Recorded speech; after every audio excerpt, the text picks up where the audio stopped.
They saw a woman in a gray sweater and assumed she didn't belong in first class.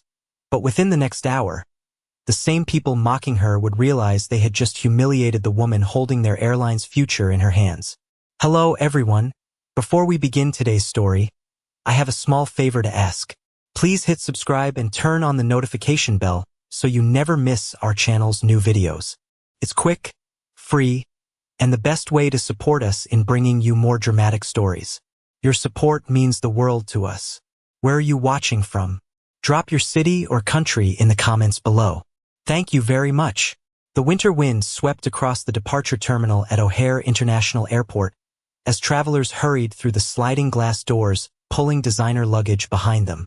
Inside the massive terminal, polished marble floors reflected golden overhead lighting, while boarding announcements echoed softly through the crowded concourse. Near the private first-class check-in area, flight attendants in Navy uniforms welcomed premium passengers with polished smiles and rehearsed warmth. Expensive watches flashed beneath tailored coat sleeves. Champagne glasses clinked quietly from the executive lounge nearby. It was the kind of place where status spoke before people ever opened their mouths. And that was exactly why Claire Whitmore immediately caught everyone's attention. At 39 years old, Claire stepped into the terminal wearing dark jeans, white sneakers, and a simple charcoal sweater beneath a long wool coat. Her brown hair was tied loosely behind her neck, and the small carry-on suitcase beside her looked older than most of the luggage surrounding her. There were no luxury logos, no jewelry beyond a thin silver watch, no assistant walking beside her. To most people passing by, she looked like an ordinary traveler trying not to miss her flight. But appearances had fooled people before, and they were about to fool an entire airline. Claire calmly approached the first-class priority counter and placed her boarding pass on the marble desk. "Good morning," she said politely. "Checking in for flight 247 to New York." The young employee behind the counter barely glanced at the ticket before her eyes traveled slowly over Claire's clothes. Her professional smile faded almost instantly. Vanessa Caldwell had worked for Crown Atlantic Airlines for 6 years, and she considered herself an expert at identifying high-value passengers. Wealth, in her opinion, had a look, and the woman standing in front of her clearly didn't fit it. Vanessa picked up the boarding pass between two fingers like something suspicious. "Ma'am," she said carefully, loud enough for nearby travelers to overhear, "this is a first-class boarding pass." Claire nodded softly. "Yes, that's correct." Vanessa's lips tightened. "Did someone perhaps give this to you by mistake?" A few passengers standing nearby exchanged amused glances. One man in a tailored navy suit smirked while adjusting his Rolex. Claire remained calm. "No mistake," she replied. Vanessa typed something into her computer before letting out a short laugh under her breath. "Interesting," she muttered. "You know, first-class passengers usually use our private entrance." Claire glanced briefly toward the roped-off lounge entrance across the terminal. "I came through the main terminal because it was faster." Vanessa leaned back in her chair, clearly unconvinced. Aha! The dismissive tone was impossible to miss. Around them, the atmosphere slowly shifted. Travelers pretending not to stare began listening more closely. A woman wearing pearl earrings whispered something to her husband while looking directly at Claire's sneakers. Claire had experienced moments like this before. The subtle judgment, the quick assumptions, the belief that dignity belonged only to people wrapped in expensive packaging. Most of the time, she ignored it. But today was different, because somewhere 30,000 feet above the Atlantic Ocean, Crown Atlantic Airlines was already bleeding money faster than its executives could stop it. And in less than 3 hours, the company's survival would depend entirely on the quiet woman standing at their counter. Vanessa clicked her keyboard harder this time. "This ticket was purchased less than 12 hours ago," she said suspiciously. "That's unusual for premium international seating." Claire simply nodded. "My schedule changed unexpectedly." Vanessa gave a sharp smile that never reached her eyes. "I see." Then she lowered her voice slightly while somehow making the humiliation feel even more public. "Look, ma'am, these seats cost over $11,000 round trip. We have procedures when something doesn't seem right. The businessman nearby chuckled quietly. Claire slowly folded her hands together on the counter. Are you suggesting there's a problem? Vanessa glanced again at Claire's clothes before answering. I'm suggesting people shouldn't try to enter spaces they can't afford. The words landed like ice across the terminal. Several conversations nearby stopped completely. For a brief moment, even the rolling sound of suitcase wheels seemed distant. Claire said nothing, and somehow that silence made the tension worse. Because powerful people rarely need to raise their voices. Vanessa Caldwell held Claire Whitmore's boarding pass a little longer than necessary, her manicured nails tapping lightly against the marble counter, while the surrounding passengers waited for what they assumed would be an embarrassing conclusion. The tension in the first-class terminal thickened beneath the soft glow of chandelier lighting and the distant hum of departure announcements echoing across the ceiling. Claire remained completely still. Her calmness unsettled Vanessa more than anger ever could. Most people in situations like this became defensive. They raised their voices. They demanded managers. But Claire simply stood there with one hand resting lightly on the handle of her worn carry-on suitcase, her expression unreadable. Vanessa finally placed the boarding pass back on the counter with a thin smile. I am going to need another form of identification, she said. Claire handed over her driver's license without hesitation. Vanessa glanced down at the name and paused briefly. Claire Whitmore. The name meant nothing to her. But somewhere on the 40th floor of Crown Atlantic Airlines headquarters in Manhattan, executives had been repeating that same name nonstop since sunrise. A notification suddenly appeared on Vanessa's monitor. Priority passenger. Executive clearance requested. Vanessa frowned. She quickly minimized the screen before Claire could see it. Something about the alert irritated her. People dressed like Claire did not usually receive executive clearance notifications. Please wait here, Vanessa said sharply before standing and walking toward the glass office behind the counter. The moment she disappeared, whispers began moving through the lounge like waves. Did she fake the ticket? One woman quietly asked her husband. Probably upgraded with stolen miles. Another man muttered while sipping espresso from a porcelain cup. Claire heard every word. But she had spent 15 years building companies in rooms filled with men who underestimated her before she even sat down at the table. Judgment no longer surprised her. What still disappointed her was how quickly people confused wealth with worth. Inside the office, Vanessa approached her supervisor with visible frustration. Derek Holloway barely looked up from his tablet as she spoke. There is something strange happening at the counter, Vanessa whispered. Passenger claims first-class seating but does not exactly fit the profile. Derek sighed tiredly. He had already spent the entire morning dealing with delayed flights, angry investors, and non-stop calls from New York regarding the emergency board meeting scheduled later that afternoon. Crown Atlantic Airlines was hanging by a thread financially, though the public did not know it yet. One failed deal would send the company's stock into complete collapse. What profile? Derek finally asked without looking up. Vanessa folded her arms. You know exactly what I mean. Derek glanced through the office glass toward Claire standing alone outside the counter. For several seconds, he studied her quietly. The plain sweater, the old suitcase, the calm posture. Nothing about her screamed money. And yet something about her confidence felt strangely deliberate. What is the issue with the ticket? He asked. Vanessa hesitated. No issue technically. Derek finally lowered his tablet. Then what exactly are we doing here? Vanessa leaned closer. People are noticing. If she causes a scene inside the lounge. Derek rubbed his forehead. Fine. I will handle it. Outside the office, Claire slowly checked the time on her silver watch. 11:17 in the morning. In less than 2 hours, Crown Atlantic's board members would be waiting for her arrival inside a private conference room overlooking Manhattan. They believed she was coming to finalize a $2.4 billion partnership through Whitmore Aeronautics, the aerospace technology company she founded 12 years earlier from a rented garage outside Seattle. What they did not know was that Claire still had not decided whether the airline deserved saving. Not after what her analysts had uncovered about the company's internal culture. Not after months of reports describing arrogance inside leadership and mistreatment hidden beneath luxury branding. A sudden burst of hurried footsteps interrupted her thoughts. Across the terminal, two airline executives rushed past security carrying folders and speaking frantically into phones.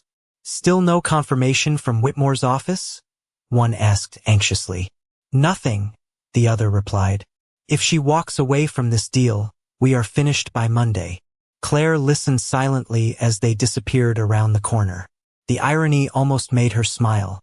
At that exact moment, the woman capable of saving their company was being treated like she did not belong near first class. Derek Holloway emerged from the office adjusting his tie as several nearby passengers turned to watch. Vanessa followed close behind him with visible confidence, clearly expecting the situation to end quickly. Derek approached the counter with a practiced corporate smile. "Good morning, ma'am," he began smoothly. "I am Derek Holloway, Customer Experience Supervisor for Crown Atlantic Airlines. I understand there has been some confusion regarding your boarding status today." Claire met his eyes calmly. "There is no confusion on my end." Derek's smile tightened slightly. Around them, the lounge had grown unusually quiet. Even the bartender across the room seemed to pause while polishing a champagne glass. Because deep down, everyone sensed the same thing. This situation was no longer about a boarding pass. It was about dignity. And Crown Atlantic Airlines was about to learn how expensive disrespect could become.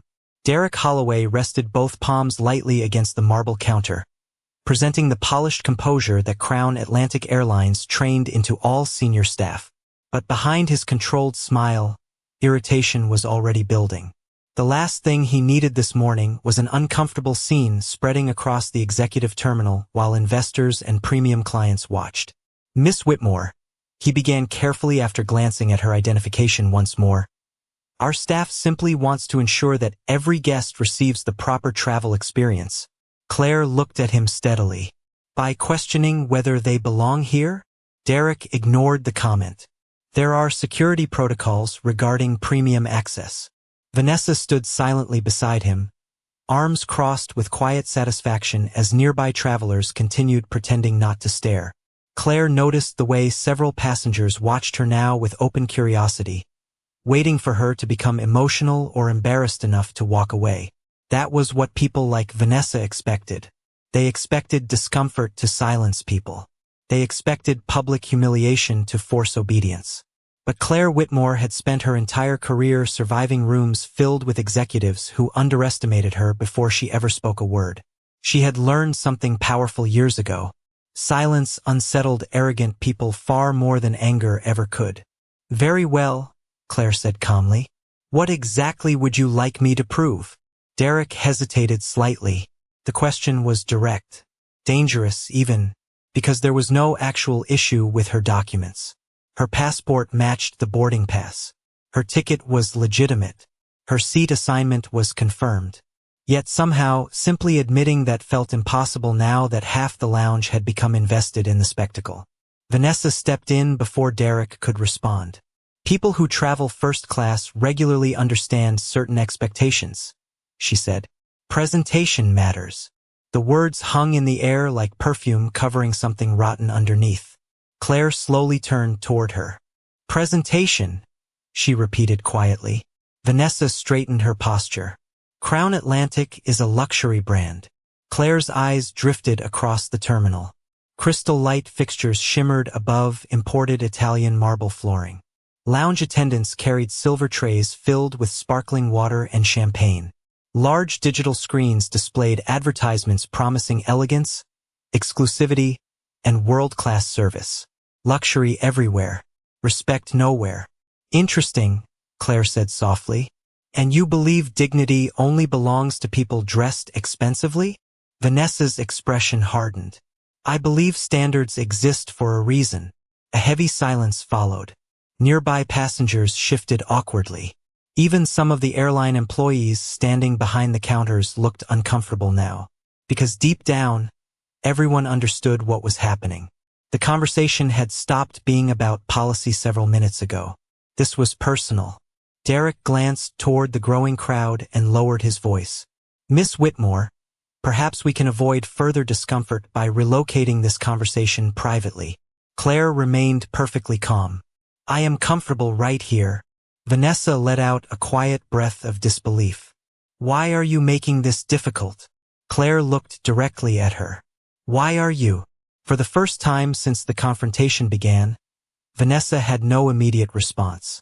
Across the terminal, a television mounted above the lounge suddenly switched to financial news coverage. No one paid attention at first until a headline flashed across the bottom of the screen. Crown Atlantic stock continues sharp decline. A middle-aged businessman near the espresso bar muttered under his breath. They are in worse shape than people realize. Another passenger shook his head. Word is they are desperate for that Whitmore partnership deal. Claire heard the comment without reacting. Derek noticed her brief glance toward the television and immediately stepped sideways, partially blocking her view as though instinctively protecting sensitive information. Miss Whitmore, he said more firmly now, if you are unwilling to cooperate, I may need to ask security to assist. Several nearby passengers exchanged looks. There it was, the threat, the predictable final step people in authority often used when dignity failed them. Claire slowly reached into her coat pocket. Vanessa smirked slightly, clearly expecting another attempt to prove status. Instead, Claire removed her phone and calmly typed a short message. Derek watched carefully. Who are you texting? Claire did not look up. My office. Vanessa folded her arms tighter. This is unbelievable. Claire pressed send before slipping the phone back into her pocket. 11:28. In New York City, 40 floors above Manhattan traffic, a private boardroom filled with Crown Atlantic executives sat waiting beside untouched coffee cups and glowing presentation screens. Ethan Mercer checked his watch for the 6th time in 10 minutes while anxiety spread across the room. Still nothing from Claire Whitmore? He demanded. An assistant shook her head nervously. Her office just sent a message. Ethan looked up immediately. What does it say? The assistant swallowed hard before reading aloud. The meeting is temporarily delayed pending further evaluation of Crown Atlantic leadership conduct. The room went completely silent. Back in Chicago, Claire Whitmore stood alone at the first-class counter while the people humiliating her still had absolutely no idea who she really was. The atmosphere inside the executive terminal changed slowly at first, almost too subtly to notice. It began with Derek Holloway checking his phone after hearing the notification vibrate inside his jacket pocket. He glanced down casually, expecting another operations update, but the moment he read the message on his screen, the color in his face faded slightly. Vanessa noticed immediately. What is it? She whispered. Derek did not answer right away. His eyes moved from the phone to Claire Whitmore standing calmly in front of him. Then back to the phone again. Urgent board alert. Whitmore meeting delayed. Executive response required immediately. Derek swallowed hard. The timing felt strange. Uncomfortably strange. Across the terminal, boarding announcements echoed softly through polished corridors, while snow drifted beyond the massive glass windows. Overlooking the runway, travelers continued walking through the airport carrying expensive luggage and coffee cups, completely unaware that Crown Atlantic Airlines was edging closer to disaster with every passing minute. Derek forced a smile back onto his face. Miss Whitmore, he said carefully, perhaps there has simply been a misunderstanding today. Claire tilted her head slightly. Has there? Vanessa looked confused by the sudden shift in his tone. Only moments earlier, Derek had been prepared to remove Claire from the lounge entirely. Now he looked cautious, almost nervous. Vanessa lowered her voice. Derek, we cannot just let people ignore policy because they become difficult. Claire heard every word. Derek quickly stepped closer to Vanessa and whispered sharply, Lower your voice. But it was already too late. The surrounding passengers had become emotionally invested in the confrontation. Some watched with judgment. Others watched with growing discomfort. Because even among wealthy travelers, public humiliation had a way of exposing ugly truths people preferred not to confront. Claire calmly reached for her boarding pass resting on the counter. If this conversation is over, she said softly, I would like access to the lounge before boarding. Vanessa blinked in disbelief. "Excuse me?" Claire looked directly at her. "You have delayed me for nearly 20 minutes. Vanessa let out a short laugh. "You seriously still expect premium treatment after this?" The comment drew several uncomfortable glances from nearby airline staff. Even Derek visibly winced this time, because deep down he had started sensing what Vanessa still could not. Powerful people did not usually react the way Claire Whitmore was reacting. There was no desperation in her voice, no insecurity, no attempt to prove herself. Just patience. Calm, terrifying patience. At that exact moment, another airport employee rushed toward Derek from across the concourse holding a tablet. "Sir," the young employee whispered urgently. "New York keeps calling about the Whitmore meeting." Derek stepped aside quickly. "What now?" The employee lowered his voice further. "They are saying the entire acquisition depends on personal approval from Claire Whitmore herself." Derek rubbed his forehead. "I know that already." "No, sir," the employee continued nervously. "You do not understand. The board believes she may pull out completely." Derek froze. Behind him, Claire stood silently watching the snowfall outside the terminal windows. She looked completely detached from the chaos surrounding her. But inside her mind, every detail was being recorded carefully. Every tone, every expression, every assumption. For months, her legal and corporate teams had investigated Crown Atlantic Airlines before finalizing any partnership. Financial reports mattered. Operational efficiency mattered. But company culture mattered more. Claire had spent years building Whitmore Aeronautics around one principle her late father taught her long ago. The true character of a company reveals itself in how it treats people with no visible power. So far, Crown Atlantic was failing the test spectacularly.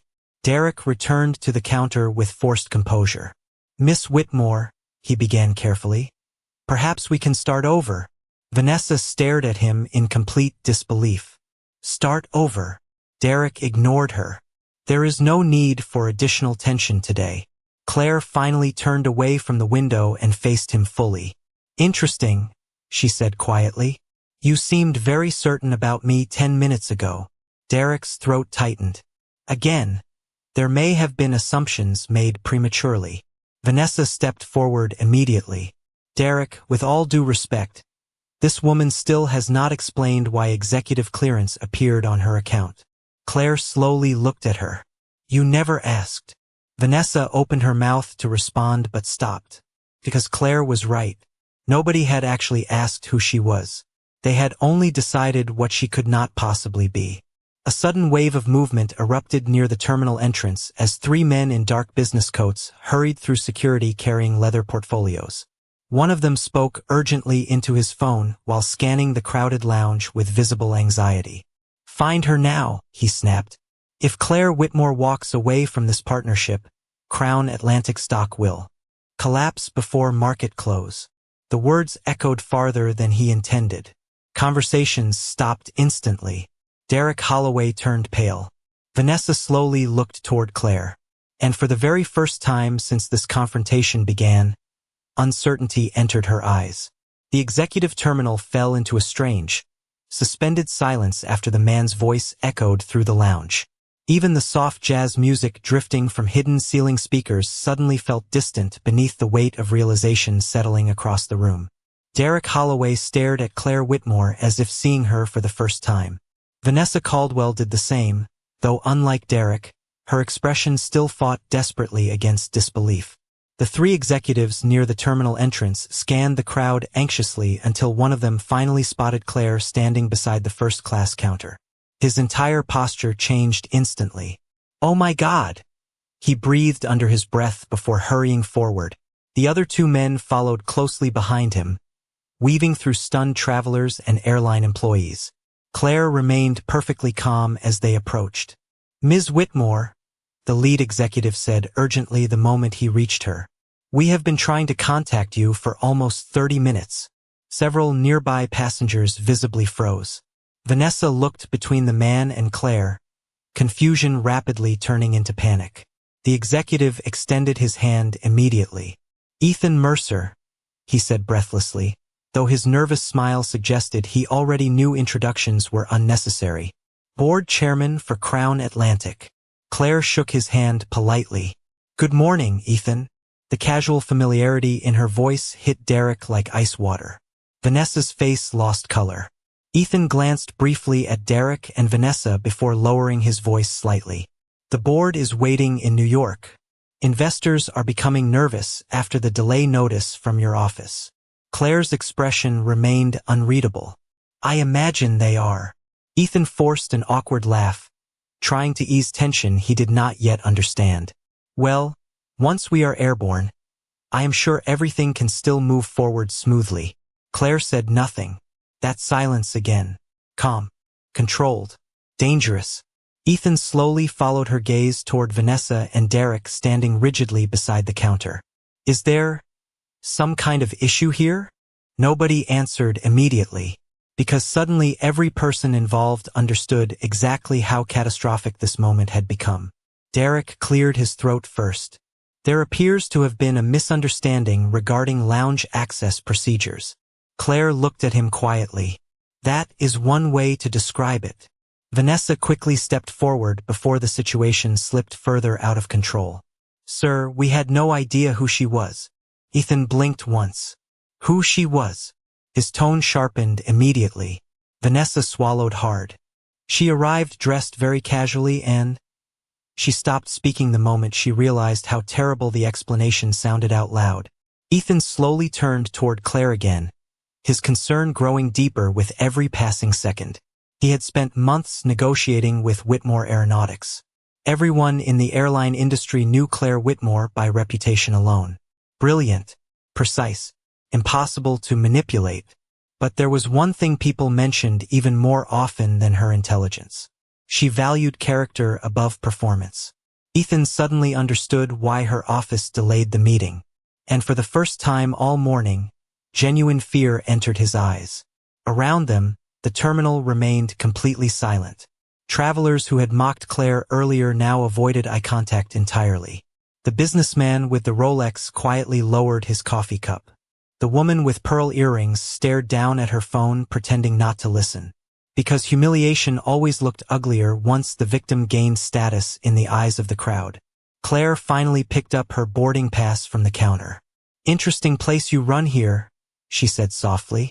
Ethan immediately stepped closer. Ms. Whitmore, whatever happened today, I assure you Crown Atlantic values every customer. Claire looked at him steadily. Do you? Ethan hesitated. It was a small pause, barely noticeable, but Claire noticed everything. Vanessa suddenly spoke again, desperation creeping into her voice now. Ms. Whitmore, if there was any misunderstanding, I apologize. Claire turned toward her calmly. You never misunderstood me. Vanessa's lips parted slightly. You judged me perfectly, based on exactly what you believed mattered. The words landed harder than any raised voice could have. Derek looked physically uncomfortable now. Sweat gathered beneath his collar despite the cold terminal air. Miss Whitmore, he began carefully, please allow us to make this right. Claire glanced around the luxurious lounge one more time.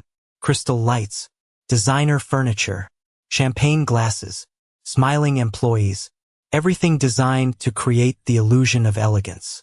Yet underneath it all, arrogance had exposed itself within minutes. That depends, Claire said quietly. Ethan straightened immediately.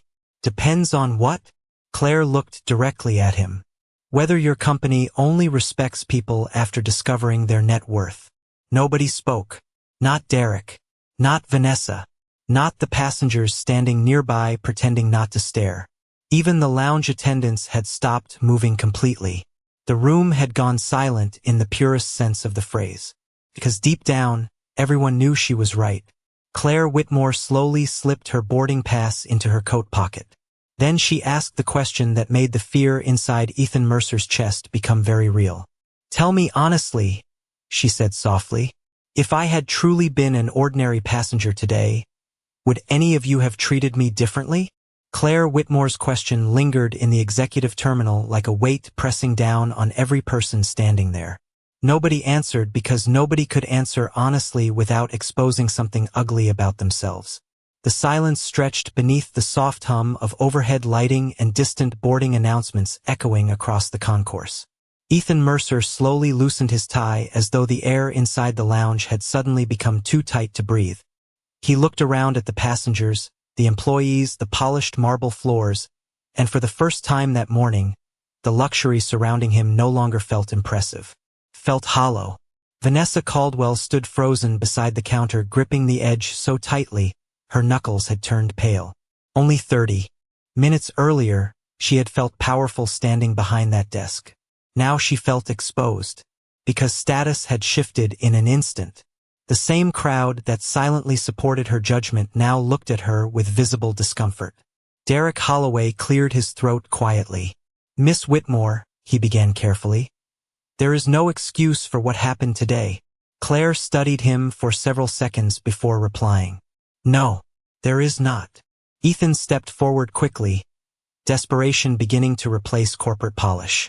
"Please allow us to correct this immediately. Your flight is ready for boarding. We can escort you personally to the private lounge." Claire glanced briefly toward the frosted glass doors leading into the luxury waiting area. Inside, wealthy travelers relaxed in leather chairs, while attendants poured champagne beneath soft golden lighting. For a moment, Claire remembered something her father once told her when she was 16 years old working beside him in a tiny repair shop outside Seattle. "The easiest way to understand people," he had said, "is to watch how they treat someone who cannot benefit them." She never forgot those words. They became the foundation for every company she built afterward. Whitmore Aeronautics now employed over 40,000 people across the country, not because Claire obsessed over profit alone, but because she demanded a culture built on dignity. Janitors ate beside executives in company cafeterias. Assistants spoke freely during meetings. Customer complaints reached leadership directly. Respect was not treated like a privilege reserved for wealthy people. It was expected for everyone. And standing inside Crown Atlantic's executive terminal, Claire realized this airline understood branding far better than humanity. Ethan lowered his voice further. "The board meeting can still happen exactly as planned." Claire looked at him calmly. "Can it?" Ethan hesitated again. Another mistake. Claire noticed every hesitation. Derek suddenly spoke with visible urgency. "Miss Whitmore, Crown Atlantic values this partnership deeply." Claire slowly turned toward him. "Then perhaps your company should value people before discovering who they are." The words hit harder than anyone expected. A young airline employee standing several feet away quietly lowered her eyes. An older passenger removed his glasses and stared down at the floor in embarrassment. Because the truth had become impossible to ignore now. Vanessa finally found her voice again, though it sounded far weaker than before. "I made assumptions," she admitted quietly. Claire looked at her without anger. Somehow that made it worse. "Yes," Claire replied softly. "You did." Vanessa swallowed hard. "I am sorry." Claire studied her face carefully. There were tears beginning to gather at the corners of Vanessa's eyes now. But Claire had spent too many years around powerful people to confuse embarrassment with understanding. "Are you sorry because I am Claire Whitmore?" she asked quietly. "Or because what you did was wrong?" Vanessa opened her mouth, but no words came out. Ethan closed his eyes briefly. The room had become painfully still. Even the executives who arrived earlier now looked deeply uncomfortable watching everything unfold publicly. Claire reached down and lifted her carry-on suitcase beside her. "I spent 6 months reviewing whether Whitmore Aeronautics should move forward with this partnership," she said calmly. Ethan's face tightened immediately. "And?" Claire looked around the terminal one final time. "Financial reports can be fixed. Operational problems can be fixed. But culture," she paused briefly. "Culture reveals who people become when they think nobody important is watching." Derek's face drained of color completely. Vanessa looked as though she might collapse under the weight of realization alone. Claire checked the time on her silver watch again. 11:43. Boarding would begin soon. Across the runway outside, snow continued falling over Chicago while aircraft lights glowed softly through the storm. Ethan took one cautious step closer. Please tell me this deal is still salvageable. Claire met his eyes steadily. Then she asked the question that none of them were prepared for. Before I answer that, she said quietly, tell me something honestly. How many ordinary passengers have walked away from this counter feeling exactly the way you made me feel today? Ethan Mercer could not answer Claire Whitmore's question. Not honestly, because deep down he already knew the truth. Too many passengers had probably walked away from Crown Atlantic counters feeling small, embarrassed, dismissed, or invisible, while executives inside boardrooms obsessed over branding campaigns and investor presentations. The silence inside the terminal became almost unbearable. Snow drifted softly beyond the giant glass windows while aircraft lights blinked across the icy runway outside. Somewhere nearby, an espresso machine hissed quietly, but nobody moved toward it anymore. Every eye remained fixed on Claire. She stood there in her simple charcoal sweater, holding the same worn carry-on suitcase that had triggered so much judgment less than an hour earlier. Yet now the entire atmosphere around her had transformed completely. The same people who dismissed her were studying every movement she made as though her next sentence might determine the future of the entire airline. In many ways, it would. Ethan finally exhaled slowly. You are right, he admitted quietly. There are problems inside this company that should have been addressed long ago. Derek Holloway lowered his head slightly. Vanessa Caldwell stared at the marble floor beneath her feet, unable to meet Claire's eyes anymore. Claire watched all three of them carefully. Not with cruelty, not with satisfaction, simply with disappointment. And somehow that disappointment carried more weight than anger ever could have.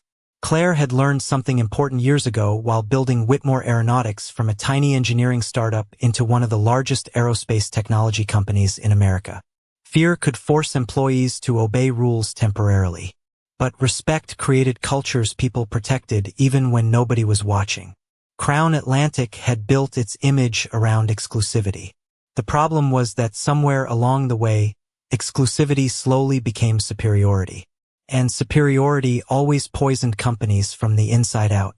Ethan glanced nervously toward the terminal entrance where additional executives had begun arriving one after another, all carrying phones and folders while whispering anxiously among themselves.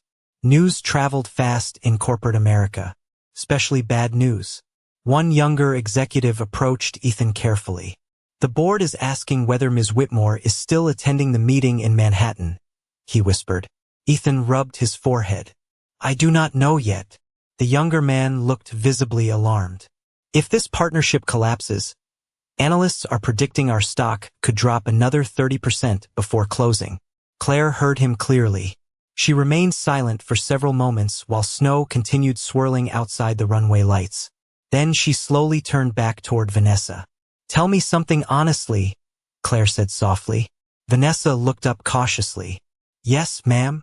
Claire shook her head gently. Claire is fine. Vanessa nodded nervously. Claire continued. When I first walked toward this counter today, what did you see? Vanessa swallowed hard. I thought. Her voice cracked slightly before she steadied herself again. I thought you were someone trying to enter a space where you did not belong. Claire gave a faint nod. And what made you believe that? Vanessa looked down again. Your clothes, your suitcase, the way you arrived alone. Several nearby passengers shifted uncomfortably hearing the words spoken aloud now, because many of them had silently made the exact same assumptions. Claire glanced around the terminal slowly. That is the danger of luxury environments, she said quietly. People stop seeing human beings. They start seeing categories. Nobody interrupted her. Even the airline staff standing behind nearby counters had stopped pretending to work. Claire's calm voice carried through the lounge more powerfully than shouting ever could. Poor enough to ignore, rich enough to respect, important enough to protect. She looked directly at Ethan. That is not hospitality. That is social sorting. Ethan closed his eyes briefly as though the words physically hurt to hear, because they were true. Claire rested one hand lightly on the handle of her suitcase again. Do you know why I still have this bag? She asked quietly. Nobody answered. Claire smiled faintly for the first time. All morning. My father bought it at a second-hand store when I took my first business trip at 23 years old. We could barely afford gas money back then. Her eyes drifted briefly toward the falling snow outside. He told me never to become the kind of person who mistakes appearance for value. Vanessa's eyes filled with tears again, but this time something inside her expression had changed. The defensiveness was gone now. All that remained was shame. Genuine shame. Claire noticed immediately. Ethan stepped closer carefully. Miss Whitmore, Claire. If there is any chance to repair this, we are willing to listen. Claire looked at him for several quiet seconds. Then, without warning, the loudspeaker above the terminal interrupted the silence. Now boarding Crown Atlantic Flight 247 to New York City. First-class passengers may begin boarding at Gate 12.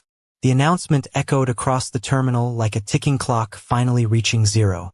Every executive in the lounge turned toward Claire Whitmore at the exact same moment. Because suddenly everyone understood one thing clearly. The future of Crown Atlantic Airlines was now walking toward Gate 12 carrying a worn suitcase and wearing white sneakers. The boarding announcement continued echoing softly through the terminal as Claire Whitmore stood motionless beside the first-class counter. Snow drifted beyond the massive windows while the runway lights shimmered against the frozen tarmac outside. Around her, executives, airline staff, and wealthy passengers waited in complete silence for her next decision. Nobody cared about boarding anymore. Nobody cared about delayed meetings or stock reports or luxury lounges. In that moment, the entire future of Crown Atlantic Airlines seemed to rest in the quiet hands of a woman they had nearly thrown out of first class less than an hour earlier.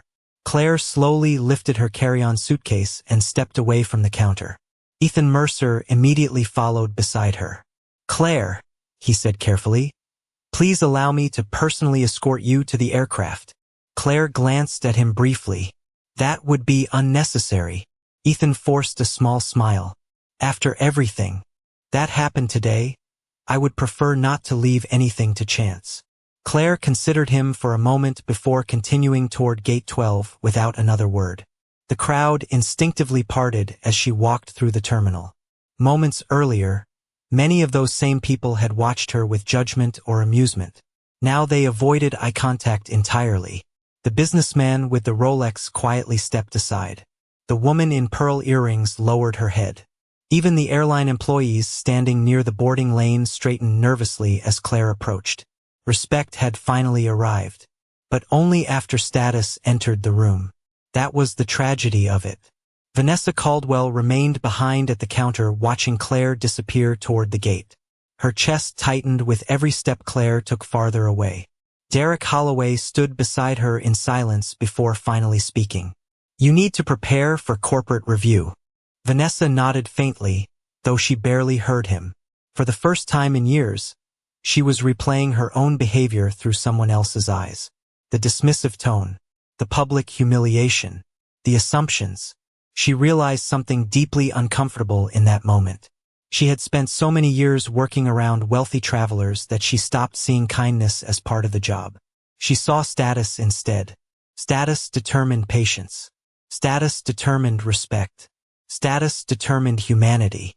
And Claire Whitmore had exposed that truth without ever raising her voice. At Gate 12, boarding agents immediately opened the priority lane the moment Claire arrived. Their smiles looked tense and overly rehearsed now. "Welcome aboard, Ms. Whitmore," one attendant said nervously. Claire handed over her boarding pass. "Thank you." Ethan stood beside her while several executives whispered anxiously nearby. Phones continued vibrating nonstop with messages from New York. Investors were already demanding updates. Analysts were monitoring the delayed partnership meeting minute by minute. Crown Atlantic stock price had become dangerously unstable. One wrong headline could destroy everything before market close. Claire paused briefly before stepping onto the jet bridge. Then she turned toward Ethan one last time. "Tell me something honestly," she said quietly. Ethan nodded immediately. "Anything." Claire looked back toward the executive terminal where Vanessa still stood frozen behind the marble counter in the distance. "If I sign this deal today, what changes tomorrow?" Ethan hesitated, not because he lacked an answer, because for the first time in years, he realized he truly did not know. Claire studied his expression carefully. Exactly, she said softly. Ethan's shoulders lowered slightly beneath the weight of truth. Claire continued, your company has spent millions teaching employees how to create the appearance of luxury. But somewhere along the way, you stopped teaching dignity. The words landed heavily between them. Ethan looked down briefly before speaking again. Then help us fix it. Claire remained silent. The jet engine outside rumbled softly beneath the snowfall while boarding continued around them. Finally, Claire spoke. 3 years ago, one of your flight attendants stayed after landing to help an elderly passenger whose wheelchair transportation never arrived. Ethan listened carefully.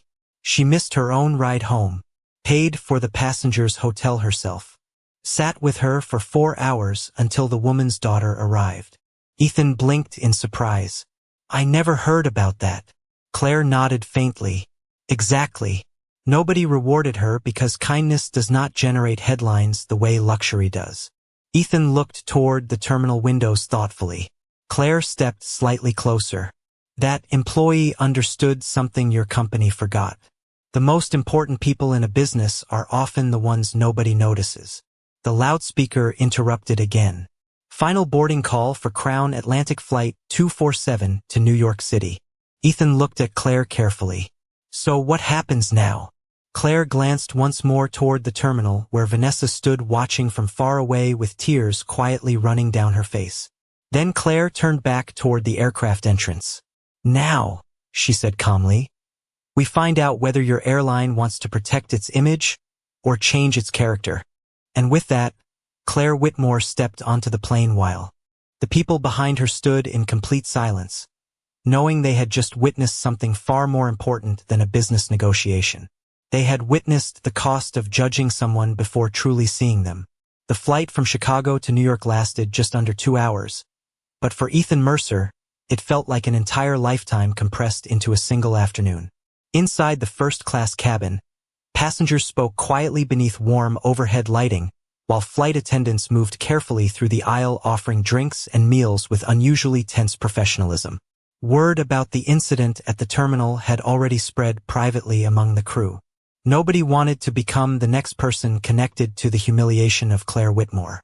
But Claire herself sat quietly beside the window seat near the front of the aircraft, reviewing documents on her tablet while snowfall disappeared beneath the clouds outside. She did not demand special treatment. She did not complain. She did not speak about Vanessa Caldwell or Derek Holloway again during the flight.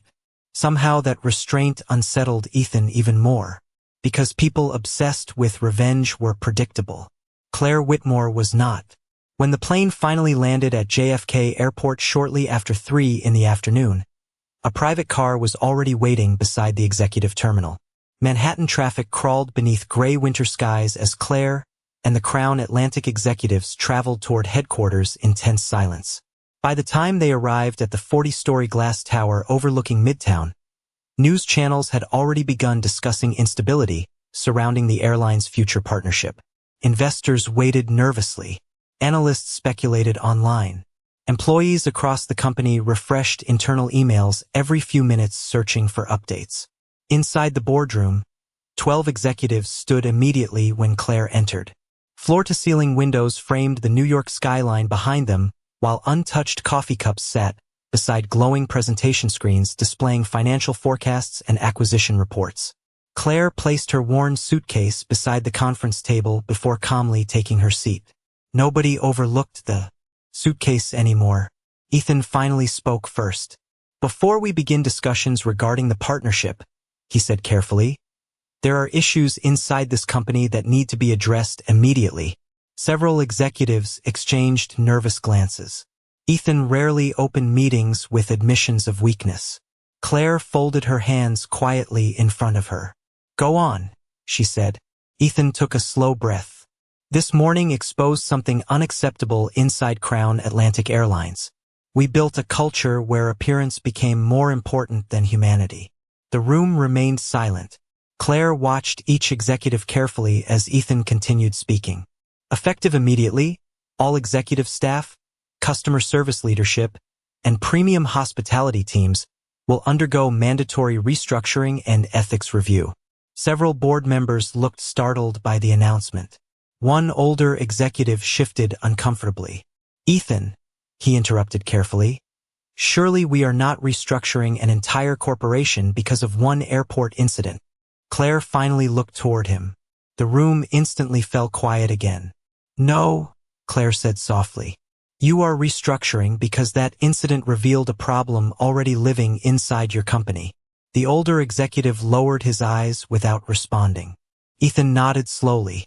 "Miss Whitmore is correct." Claire opened a thin folder in front of her containing reports her team had gathered during months of investigation. Customer complaints ignored based on appearance. Disabled passengers treated dismissively. Employees encouraged to prioritize high-net-worth clients over basic dignity. She looked around the room calmly. None of this began today. One by one, executives avoided eye contact, because deep down many of them already knew. Luxury branding had become a shield protecting arrogance from accountability. Claire closed the folder gently. Whitmore Aeronautics was prepared to invest $2.4 billion into Crown Atlantic because I believed this company could still become better than what it currently is. Ethan listened carefully without interrupting. Claire continued, "But I will not attach my company's future to an organization that only values people after discovering their status." The room became painfully still. Outside the windows, snow continued drifting across Manhattan rooftops, while traffic lights glowed below like distant embers in the winter storm. Finally, Ethan spoke again. "What do you need from us?" Claire looked around the boardroom one last time before answering. "Change that survives after headlines disappear." Another long silence followed. Then Claire slowly reached into her folder and removed the final partnership agreement. Every executive in the room held their breath as she turned the pages carefully beneath the soft glow of conference lighting. Ethan watched her with visible tension. Claire picked up the pen beside the contract and paused briefly. "3 conditions," she said calmly. "An independent culture review across every airport division. Direct customer advocacy reporting to executive leadership. And full scholarships for employee development programs beginning with frontline staff." Ethan nodded immediately. "Done." Claire studied his face carefully, searching for hesitation.